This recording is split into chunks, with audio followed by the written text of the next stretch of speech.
Doctor Aafia Siddiqui پہ آتے ہیں. آپ ان کی بہن ڈاکٹر فوزیہ کے ساتھ امریکہ گئے, وہاں پہ جیل میں گئے, ان سے مل کے آئے. عافیہ صدیقی صاحبہ کا میں چاہتا ہوں کہ آپ شارٹ یہ بتائیں کہ یہ کس معاملے میں امریکہ نے ان کو پکڑا ہے, ان کو سزا کس بات پہ ہوئی ہے, اور وہاں پر آپ جب مل کے آئے ہیں تو کس حالت میں تھی؟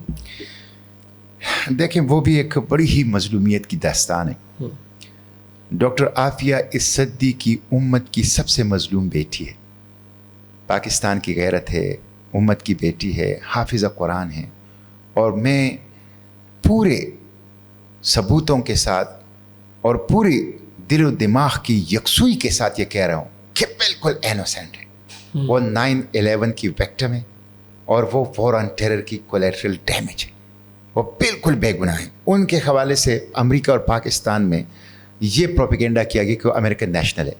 وہ قطعاً امریکن نیشنل نہیں ہے. اس نے گرین کارڈ کے لیے بھی کبھی درخواست نہیں دی. وہ پاکستانی سٹیزن ہے. ان کے بارے میں یہ کہا گیا کہ وہ القاعدہ کی ماتا ہری ہے, لیڈی ٹیرر ہے, لیڈی القاعدہ ہے, القاعدہ موم ہے, ٹیرر موم ہے. ان کے اوپر جو عدالت نے فیصلہ سنایا ہے, آپ وہ فرد جرم وہ چارج شیٹ دیکھ لیں, اس میں کہیں 9/11 بم دھماکوں, القاعدہ, ایکسٹریمزم, دہشت گردی, نتھنگ, کوئی چیز نہیں ہے. تو جب عدالت میں امریکیوں نے ان کے اوپر یہ الزام نہیں لگایا تو کیسے؟ پھر ان کے بارے میں یہ کہا جاتا ہے کہ وہ کوئی سائنٹسٹ تھی غیر معمولی. بیسیکلی اس نے ایجوکیشن میں PhD کی ہے. اور مینٹلی ریٹارڈڈ بچوں کی جو ایجوکیشن ہے, یعنی لرننگ تھرو امیٹیشن, یہ ان کا سبجیکٹ تھا. اس میں اس نے PhD کی. اس کی وجہ سے اس کی نیورولوجی کے ساتھ تھوڑا سا کنیکشن بنتا ہے, لیکن ایز سچ وہ سائنٹسٹ نہیں ہے. تو پھر کس جرم کی سزا میں؟ اچھا, پھر یہ کہا جاتا ہے کہ وہ ڈائمنڈس کا کاروبار کرتی تھی اور فنڈنگ کرتی تھی. 1990 سے لے کر 9/11 تک اس کی کوئی ریکارڈ نہیں ہے ٹریول ہسٹری کہ وہ کبھی افریقہ, لائبیریا گئی ہو. ٹھیک ہے, بالکل نہیں گئی. تو یہ پروپیگنڈا ہے اور اس کی کوئی حقیقت نہیں ہے. ان کے اوپر جرم یہ ہے کہ مارچ 2003 میں ان کو اغوا کیا گیا 3 بچوں کے ساتھ.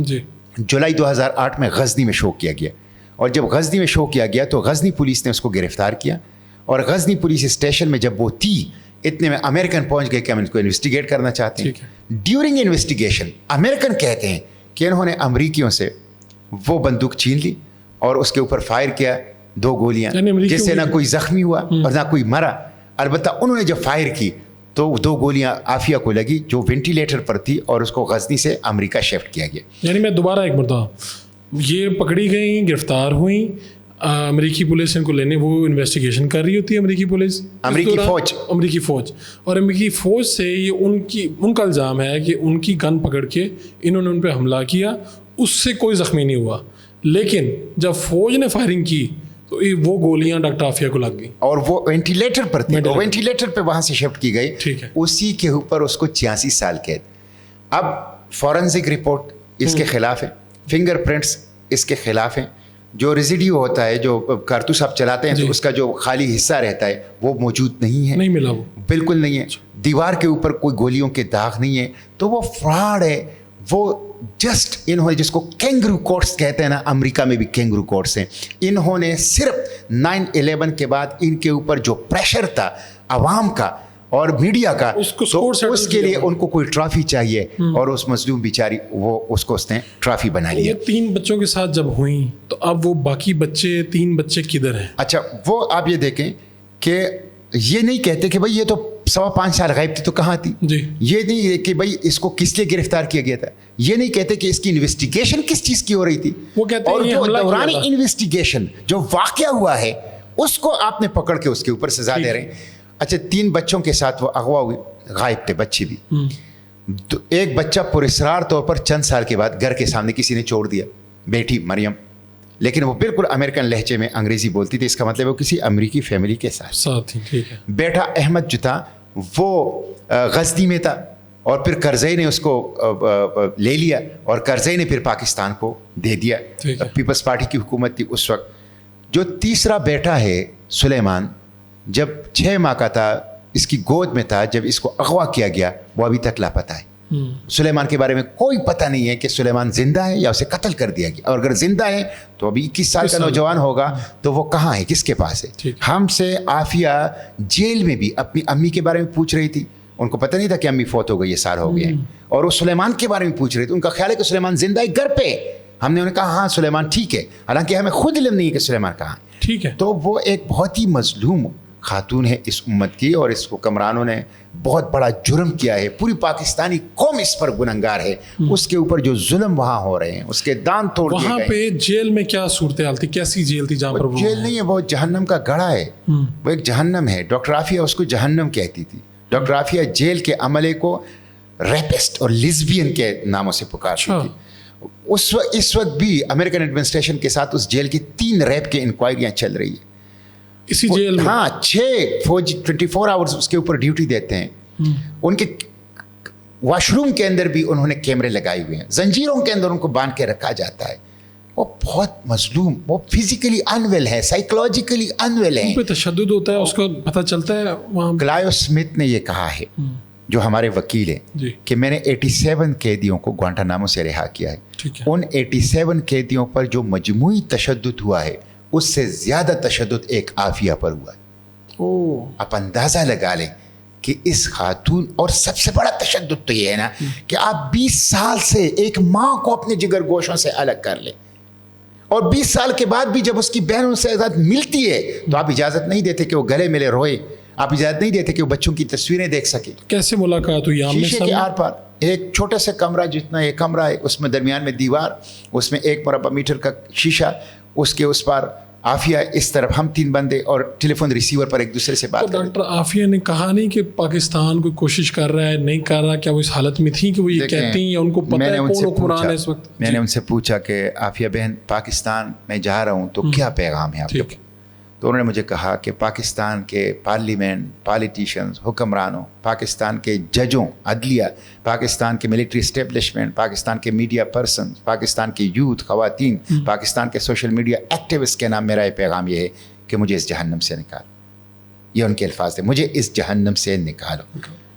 तो मैं समझता हूँ कि हुकूमत अगर इखलास का मुजाहिरा करे तो मैंने 4 ऑप्शन हुकूमत को दिए हैं। लीगल पॉलिटिकल ऑप्शन जिसके ऊपर अमल करके, number 1 compassionate ground relief and release, number 2 review of the judgment, number 3 clemency petition, number 4 swap of the interest. मैं चाहता हूँ ये आप 4 मुख्तसर बता दें कि इनका मतलब क्या है चारों। क्लेमेंसी पिटीशन रहम की अपील है अमरीकी सदर को। रिव्यू ऑफ द जजमेंट, अदालत के अंदर नज़रसानी की दरख्वास्त, और गवाहों के ऊपर, बराह रास्त गवाह कोई नहीं है, उनके ऊपर काम करके उनको वापस दोबारा से देखा जाए। कंपेशनेट ग्राउंड पर रिलीफ एंड रिलीज ये कि वो 15 साल से पागल कैदियों के जेल में, उनका मेडिकल रिकॉर्ड लेके उसकी बुनियाद पर अप्लाई की जाए, ह्यूमैनिटेरियन बेसिस पर आप उनको रिलीफ और रिलीज़ कर लें। इसने तो 14 साल उम्र कैद होती, 15 साल गुजार ली। और स्वेप ऑफ द इंटरेस्ट ये है कि आपने दोहा पीस डील किया, आपने रेमंड डेविस छोड़ा, आपने इस्लामाबाद से हज़ारों अमरीकियों के इनखला में मदद दी, आपने ब्रिगदाल, उनका एक फ़ौजी तालिबान ने अगवा किया था, वहाँ से आप रोज़ाना की बुनियाद पर अमरीकी खिदमत कर रहे हैं। तो उस खिदमत में आफिया को भी तरजीह अव्वल में रख लें, और G2G, गवर्नमेंट टू गवर्नमेंट या state to state matter of affairs में आफिया को भी आप सामने रख के आफिया को ले आएँ। तो ये है, मैंने इसके लिए कैंपेन शुरू किए, डॉक्टर आफिया की रिहाई और गुमशुदा जबरी गुमशुदा अफराद की बाजियाबी। और मैंने वज़ीर ख़ारजा को भी ख़त लिखा है, वज़ीर आज़म को भी ख़त लिखा है। मैं उनकी मिन्नतें भी करूँगा, मैं उनसे जरगा भी करूँगा, दरख्वास्तें भी करूँगा कि आप ये काम करें, और नहीं करेंगे तो मैंने लोगों से 10 लाख लोगों को मैं ऑनलाइन रजिस्टर कर रहा हूँ 3 कामों पर, कि आपने आफिया की रिहाई और गुमशुदा जबरी गुमशुदा अफराद की अपनी इलाके में एक्टिविटीज़ करनी है। 2, आपने सोशल मीडिया प्लेटफॉर्म पे एक्टिविटी करनी है। 3, जब आपको इस्लामाबाद की कॉल दी जाए तो आपने इस्लामाबाद आना है एहतिजाज के सिर्फ, यानी पहला डॉक्टर आफिया के लिए, और जितने जबरी तौर पे जबरी गुमशुदा अफराद, कॉन्स्टिट्यूशन ऑफ पाकिस्तान के आर्टिकल 9 जो लाइफ एंड लिबर्टी को गारंटी करता है, कॉन्स्टिट्यूशन ऑफ पाकिस्तान की आर्टिकल 10A जो राइट टू फेयर ट्रायल देता है, इसकी खिलाफ वर्जी है। यूनाइटेड नेशन ने इसे क्राइम अगेंस्ट ह्यूमैनिटी करार दिया है। ये बहुत बड़ी बदनामी का बाइस बन रहा है, और ये अदालतों के, पार्लियामेंट के, जमहूरियत के, बशरी हुकूक के मुंह पर तमाचा है।